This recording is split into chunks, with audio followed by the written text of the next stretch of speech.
começar falando sobre o evento. É um evento para se discutir o Brasil. O senhor já chegou discutindo, inclusive, essa polêmica em relação aos Estados Unidos. É importante um espaço como esse para levar os empresários à visão do governo? É muito importante, porque o governo brasileiro e o Ministério da Saúde em especial aposta muito nessas parcerias entre o setor público, o setor privado nacional, o setor privado internacional, para que a gente possa produzir mais medicamentos, mais insumos, mais capacidade de diagnóstico, melhorando a saúde da população.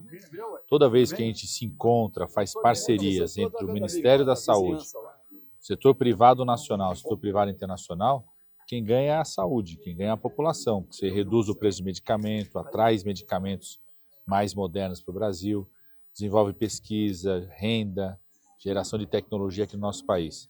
Hoje mesmo eu citei o exemplo, nós vamos hoje à tarde receber o primeiro lote da insulina recombinante humana, com a nova tecnologia para a produção de insulina, que passa a ser produzida aqui no Brasil, graças ao esforço de uma fundação pública brasileira, parceria construída pelo Ministério da Saúde, uma fundação pública brasileira aqui de Minas Gerais, uma empresa nacional mineira, Bion, e uma empresa indiana. Ou seja, esse encontro entre empresários nacionais, empresários internacionais e o Ministério da Saúde permite que o Brasil volte a produzir um produto como esse, que atende mais de 300 mil pessoas que têm diabetes no nosso país, que garante soberania para a produção desse medicamento, quando o mundo inteiro está com dificuldade de ter essa insulina, e garante renda, emprego para Minas Gerais e para o Brasil. Então, é muito importante um encontro como esse para que a gente possa fortalecer cada vez mais essas parcerias e aproveitar uma grande oportunidade que o Brasil tem, porque o mundo está fazendo uma reorganização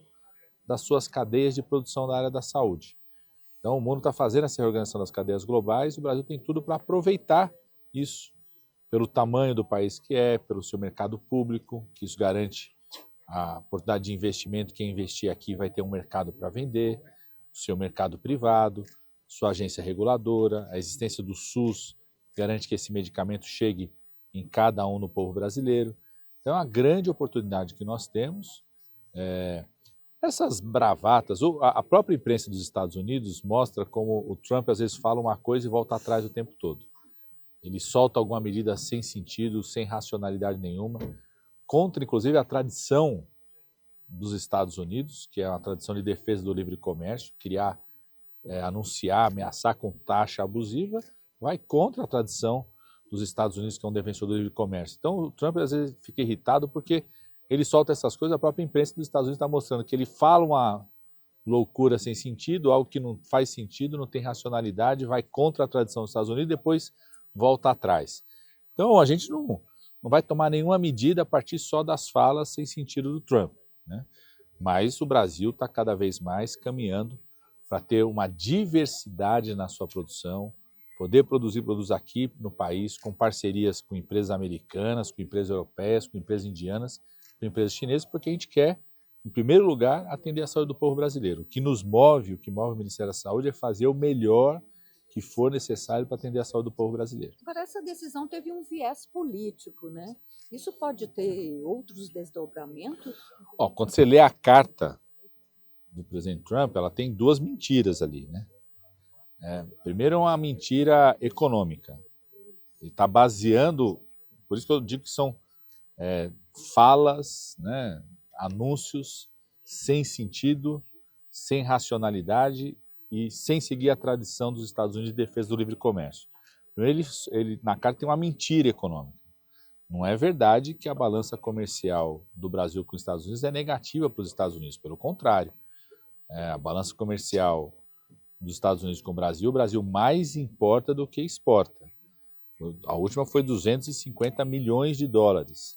Só na área da saúde, a gente importa cerca de 5 bilhões de dólares nos últimos 4 anos, 2020 a 2024, somado a mais de 20 bilhões de dólares, quando soma esses 4 anos. É 5 bilhões de dólares por ano, só na área da saúde. Então, primeiro, é baseada numa mentira. Por isso que eu digo que é uma fala irracional. E por isso que a gente sempre imagina que, como outras falas irracionais do presidente Trump, ele vai acabar não concluindo, transformando isso em realidade, vai voltar atrás, como disse a imprensa americana, sobre outros anúncios dele. O outro é uma tentativa de fazer com que o presidente brasileiro seja um déspota. É querer do presidente Lula uma atitude não republicana. A nossa república foi fundada, inclusive, inspirada no movimento republicano dos Estados Unidos, da República dos Estados Unidos, da República Francesa, que compreende a independência dos poderes. O presidente Lula não é um déspota que pode interferir no judiciário ou interferir no legislativo. O presidente Lula vai respeitar a Constituição brasileira e a independência dos poderes.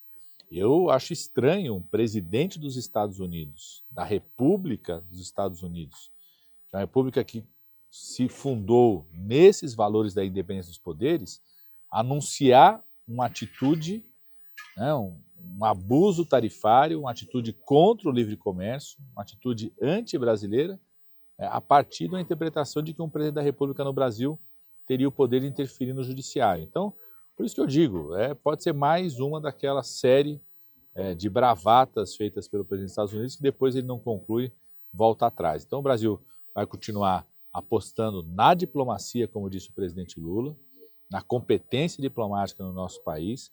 Não vamos nos mover a partir de anúncios irracionais contra a tradição do próprio Estados Unidos, da defesa do livre comércio e da independência dos poderes numa república, para tomar qualquer atitude. Mas o Brasil cada vez mais vai se tornando um país menos dependente de apenas um país. A política do governo do presidente Lula de aumentar a produção local, produção de medicamentos, a gente vai garantindo mais acesso a medicamentos modernos para o povo brasileiro e mais soberania também no campo da saúde. Ministro, o senhor na saúde não conseguiu desenvolver uma vacina para a crise política. Desde que você deixou o cargo, a situação política piorou da relação do governo com o Congresso? Sabe que eu virei a chave quando vim para o Ministério da Saúde, né? A minha obsessão agora é produzir vacina contra doenças infecciosas, né? Estamos agora introduzindo novas vacinas, é uma grande campanha de vacinação contra a gripe, fizemos o Dia D nacional, que fazia muito tempo que não tinha, contra a gripe. A minha grande batalha agora é superar o negacionismo que infelizmente tomou conta do país, um negacionismo importado de outros países, inclusive dos Estados Unidos. Os Estados Unidos está com um surto de sarampo agora. O Trump devia estar preocupado em conter o surto de sarampo nos Estados Unidos, mais de 700 casos, porque estimula a campanha anti-vacina, ao invés de ficar soltando bravata pelo mundo contra os países. Então, a minha obsessão agora é essa, mas eu tenho certeza absoluta que com a habilidade do presidente Lula, ministra Gleice que está lá, os líderes do governo, vai se encontrar uma solução para as dificuldades que o governo possa estar tendo com o Congresso. Há um ano você esteve aqui no Congresso, em Araxá, e previu a vitória do prefeito Fuad Noman na condição de coordenador político do governo. E para o ano que vem, você consegue fazer uma previsão para a nossa pesquisa aqui? Do estado de Minas ou não? Do estado de Minas?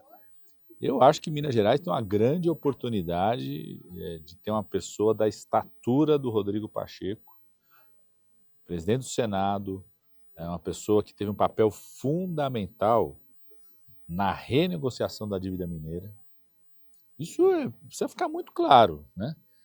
Quem está salvando as contas de Minas Gerais é a União, governo federal, Congresso Nacional, ao fazer um novo acordo de renegociação, novas bases de renegociação das dívidas, que permite que Minas Gerais e outros estados endividados, possam ter futuro.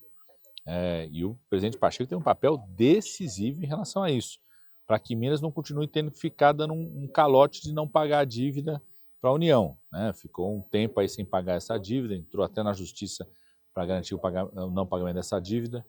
Não pode ficar fazendo esse calote o tempo todo, tem que ter um acordo estrutural. E esse acordo estrutural foi liderado pelo presidente Pacheco no Senado, com autorização do presidente Lula, que sancionou esse acordo que cria novas bases da renegociação da dívida, permitindo que Minas Gerais possa investir, que possa haver ativos que tenha, trocar esses ativos, ao invés de privatizar esses ativos, entregar para a iniciativa privada, ativos importantes na área de energia, ao invés de entregar isso na área de serviços básicos para a população, trocar esses ativos para redução dessa dívida, então poder usar esses ativos para isso. Então, essas bases desse acordo são muito positivas e foi liderada pelo Rodrigo Pacheco.